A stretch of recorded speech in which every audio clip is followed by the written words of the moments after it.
Lesson number 4 के बारे में आपको बताएंगे। अब देखो बच्चों, इसमें हम लोग क्या क्या पढ़ने वाले हैं वो सुने। रैखिक समीकरण, ये रैखिक समीकरण क्या होता है, इसकी क्या प्रॉपर्टीज होती हैं, क्या इसकी शर्तें होती हैं। नंबर 2, दो चरों वाला रैखिक समीकरण क्या होता है, इसके बारे में पढ़ेंगे। नंबर 3, रैखिक समीकरण का आलेख, ये भी पढ़ेंगे। फिर दो चरों वाले रैखिक समीकरण का आलेख, कैसे आलेख मानी ग्राफ पेपर पर कैसे खींचा जाता है। एक्स अक्ष का समीकरण क्या होता है, वाई अक्ष का समीकरण क्या होता है और इनके समांतर रेखाओं के समीकरण क्या होते हैं, ये पढ़ेंगे। आप देखिए आते हैं रैखिक समीकरण के बारे में। रैखिक समीकरण क्या होता है इसके बारे में देखें। रैखिक समीकरण लीनियर इक्वेशन, ऐसा समीकरण, ऐसा समीकरण जो तुम पिछली क्लास में पढ़ चुके हो। ऐसा समीकरण जिसमें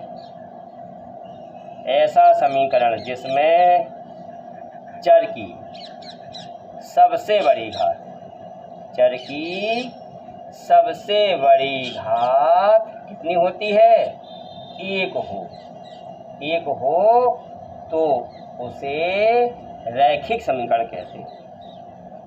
तो उसे क्या कहते हैं,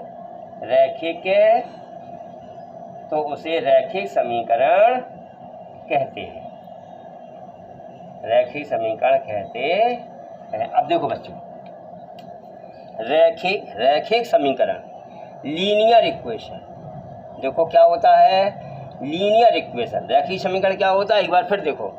ऐसा समीकरण जिसमें चर की सबसे बड़ी घात एक हो उसे रैखिक समीकरण कहते हैं। उसे क्या कहते हैं, उसे रैखिक समीकरण कहते हैं। ये रैखिक समीकरण। अब रैखिक समीकरण का व्यापक रूप क्या होता है, क्या दिख रहा है इसको, इसका व्यापक रूप क्या होता है, ax + b। ये ax + b रैखिक समीकरण का व्यापक रूप है। नहीं, ये रैखिक समीकरण नहीं है। ये क्या है, ये आपका, इसके पहले आपने बहुपद पढ़ा जो आपको जगमोहन सर ने पढ़ाया था। तो ये ax + b क्या हो गया, ये आपका बहुपद हो गया। क्या हो गया, बहुपद। ये रैखिक समीकरण कब होगा, जब इसमें बराबर लगा करके कोई अचर संख्या रख दी जाए या 0 रख दिया जाए तो ये रैखिक समीकरण बन जाता है। एग्जाम्पल के तौर पे, जैसे एग्जाम्पल के तौर पे हमने यहाँ पे 5x + 7 ले लिया और ले लो 2x + 3 ले लिया। अब ये 5x + 7 क्या हुआ, ये 5x + 7 एक बहुपद है और 2x + 3 क्या है, ये भी बहुपद है।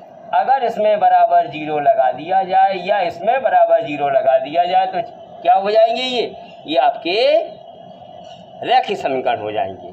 ठीक है, इसमें देखो 5 और 7 ये तो निश्चित है और x का मान कुछ भी हो, x का मान निकल आएगा। x क्या हो गया, x एक चर राशि हो गई।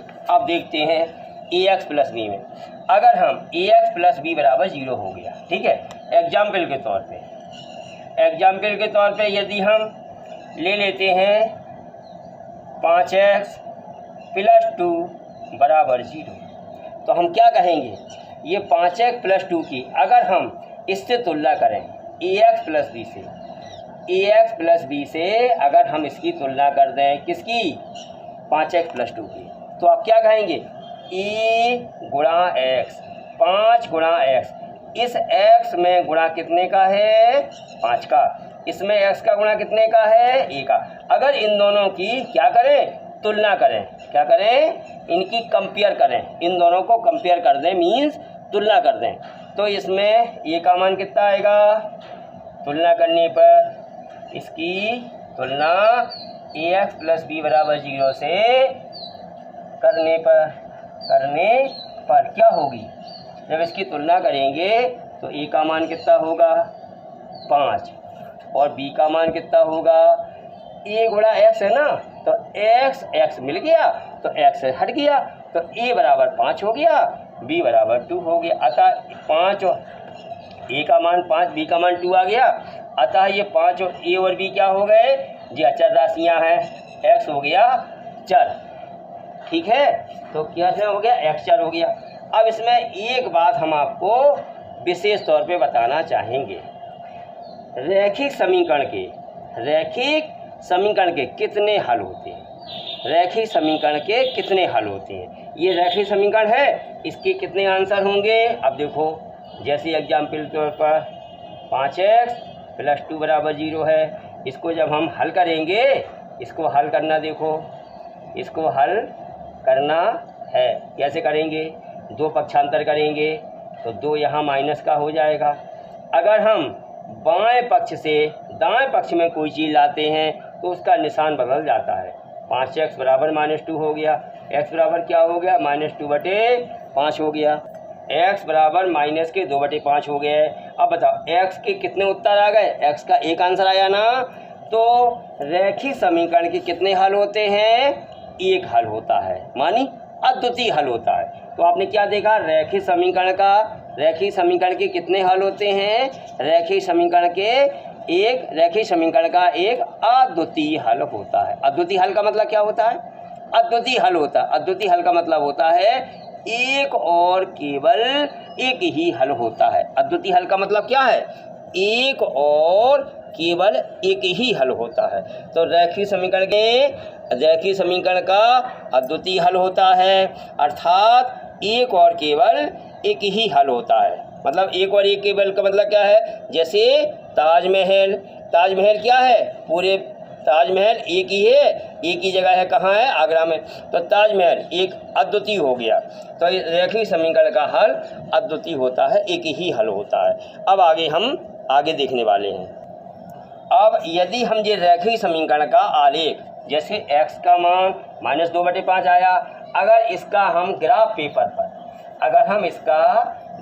पेपर पर आलेख खींचेंगे तो क्या होगा, देखें बच्चों, क्या होगा, ये y अक्ष हो गया, ये आपका मूल बिंदु हो गया।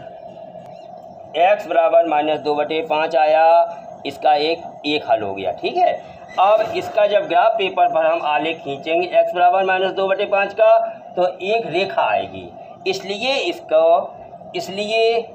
इसको रैखिक समीकरण कहा जाता है, क्योंकि इसका आलेख एक लाइन मीन्स एक रेखा बनती है। जहाँ a और b क्या हो गए, ये आपका वास्तविक संख्या है, रियल नंबर है, क्या है, रियल नंबर को r द्वारा प्रदर्शित करते हैं। तो a, b क्या हो गई, एक रियल नंबर है, तो a और b वास्तविक संख्याएं हैं, मानी 5 और 2 रियल नंबर है। आपको बताया था कि हम क्या पढ़ेंगे, रैखिक समीकरण क्या होता है, इसकी प्रॉपर्टीज क्या होती है। तो रैखिक समीकरण क्या होता है हमने आपको बता दिया। बताओ क्या बताया था, रैखिक समीकरण क्या होता है, ऐसा समीकरण जिसमें चर की सबसे बड़ी घात 1 होती है, वह रैखिक समीकरण कहलाता है। अब आगे रैखिक समीकरण की प्रॉपर्टीज। रैखिक समीकरण एक रैखिक समीकरण पर तब कोई प्रभाव नहीं पड़ता है, जबकि कब नहीं पड़ता प्रभाव, देखो जैसे नंबर पॉइंट 1, समीकरण के दोनों पक्षों में, मानी बाएं पक्ष और दाएं पक्ष में समान संख्या जोड़ दें या घटा दें। समीकरण के दोनों पक्षों में समान संख्या जोड़ी या घटाई जाएगी तो रैखिक समीकरण पर कोई प्रभाव नहीं पड़ेगा।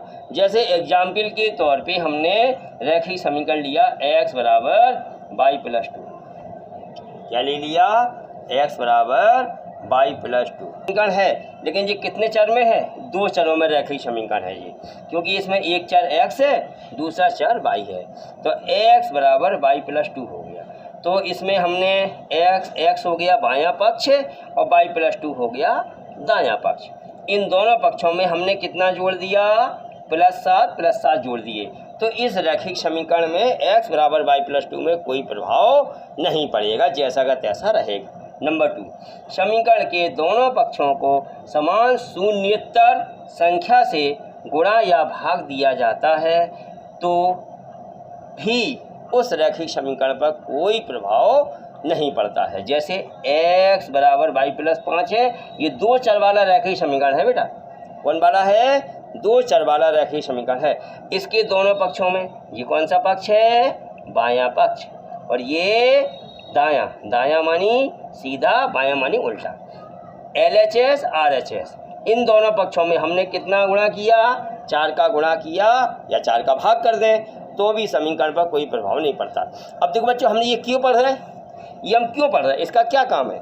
जब हम सवालों को लगाएंगे तो इनका बड़ा महत्व होगा, लगाने में हमें आसानी होगी, इसलिए ये पढ़ रहे हैं। आगे देखें। अब देखो बच्चों, 2 चरों वाला रैखिक समीकरण क्या होता है? सुने। ऐसा समीकरण जिसे a गुणा x प्लस b गुणा y प्लस c बराबर 0 के रूप में व्यक्त किया जा सकता हो, जहाँ a, b और c क्या है? ये वास्तविक संख्याएं हैं। जी a, b, c है, ये क्या है?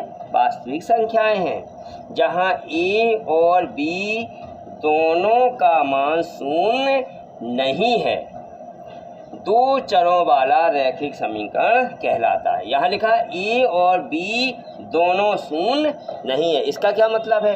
यदि a को हटाकर तुम 0 रख दोगे तो ये कितना हो जाएगा?